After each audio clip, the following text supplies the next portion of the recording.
Yes. Yes. Baka po kasi hindi nila ako magustuhan.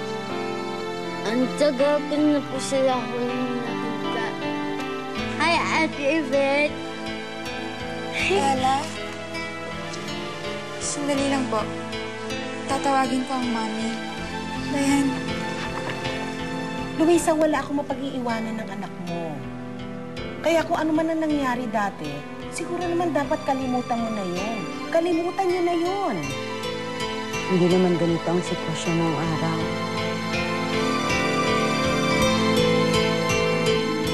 Nung buhay pa si Sir, masaya ang pamilya. Nagmamahalan ng magkapatid ni sina Ella at Yvette. Hanggang mangyari ang isang trahedya. Akin ang manika!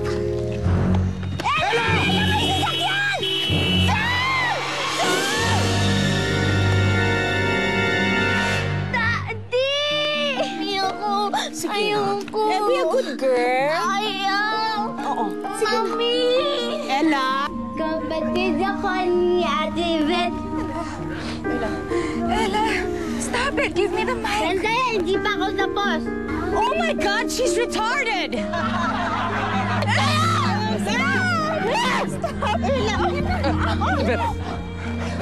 Connie, I'm sorry. I'm sorry.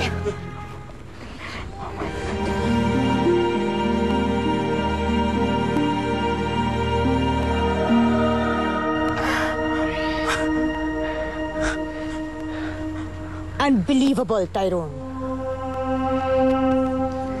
Please.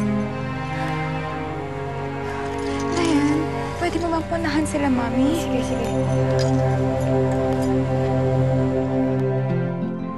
Ay, nako. Sobra na talaga yung inabot ni Yvette. Yung kahihiyan na inabot ni Yvette dahil sa ginawa ng mentally challenged na kapatid niyang si Ella. At bukod dyan, sinisisi rin si Ella ng kanyang ina at kapatid kung bakit na-aksidente at namatay ang kanyang ama. Kaya lumaki si Ella sa piling ng kanyang lola at dahil ngayon nga na hindi na maalagaan ng lola niya si Ella, napilitan siya makisama sa mami niya at saka sa kapatid niya. At doon nga nag-umpisa ang problema.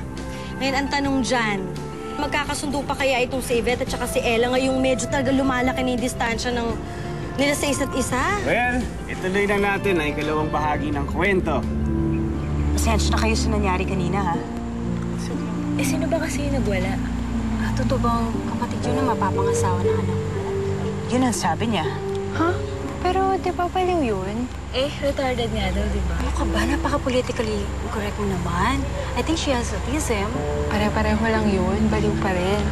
Pero Connie, hindi ka ba natatakot? Saan?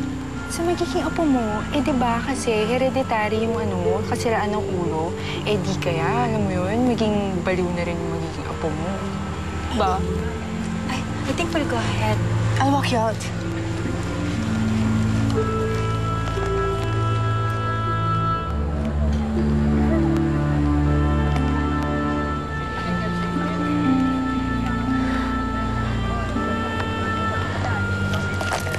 Tayo, nakakahiya talaga. Lahat ng kakilala natin nandito. Huwag mo naisipin yun, Yvette, ha? I'm sure naiintindihan naman ng lahat ng tao dito yung nangyari. Anong naiintindihan? Anong maiintindihan nila? Na may kapatid akong baliw? Ay, Tyrone, ilan tayong mas nakakahiya dun eh. Iisipin nila pamilya kami ng mga baliw. Dapat kasi hindi na lang nagpunta si Ella eh. Bakit pumunta pa siya? Tana, ha? Kaya mo na. Okay lang yun. Pero, bakit pa kasi bumalik pa siya sa amin? Bakit kasi nagpakita pa siya? Lagi niyang sinisira ang lahat. Sinira na naman niya.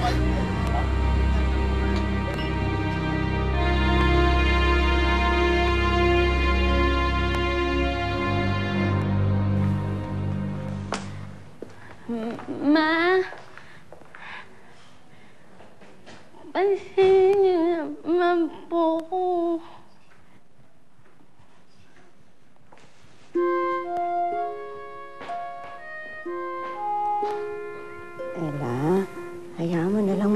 mami mo? Hindi ko naman sinasadya ang nangyari. Pinagtawanan nila ako. Alam ko yun. Tara na. Manang, magpapatawad pa ba nila ako? Oo naman. Sigurado ako, mapapatawad ka nila. Bakit ka na sa kwarto mo, ha? Sige na, akit.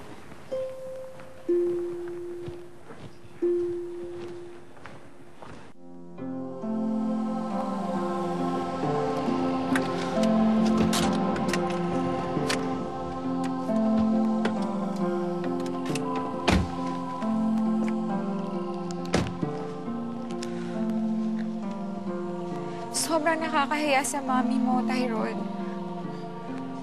Hayaan mo na yun, Yvette. Huwag mo na isipin. Paano wag ko nang iisipin? Mismong kapatid ko nagwala sa party natin. Ano namang sabi ng mami mo? Ewan ko, hindi ko pa siya nakakausap eh.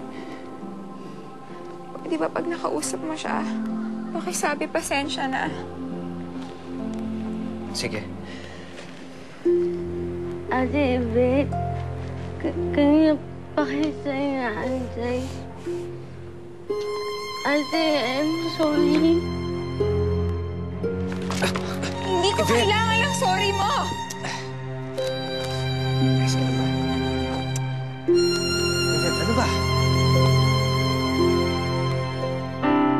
Patawarin mo na ako. Kahit kailan hindi kita mapapatawad, Ella.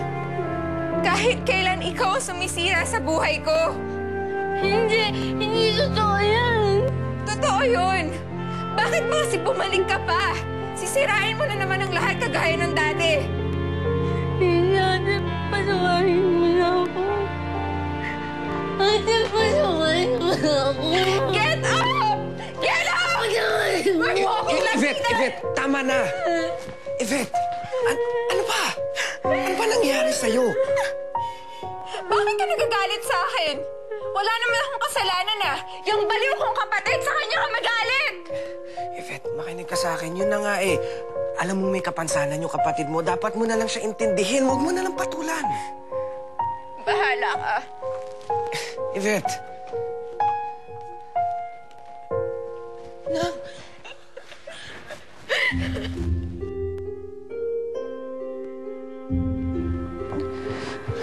Ano, okay ka lang?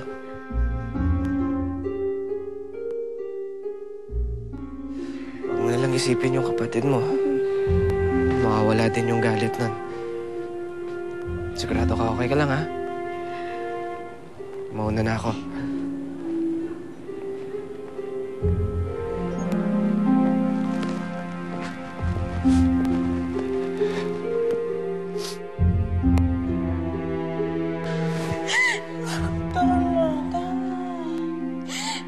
Bakit ganun? Bakit ba't si Tyrone, si Ella pa rin ang kinakampihan? Ako na nga ang pinahiya ng baliw na yun. Siya pa rin ang kailangan intindihin. Yvette, hayaan mo na muna yung boyfriend mo. May buti na lang nandito ah. Kung wala ka, hindi ko alam ang gagawin ko. Siyempre, anak, nandito ako. Dahil mami mo ko at dahil mahal na mahal kita. Mahal din kita, Mami.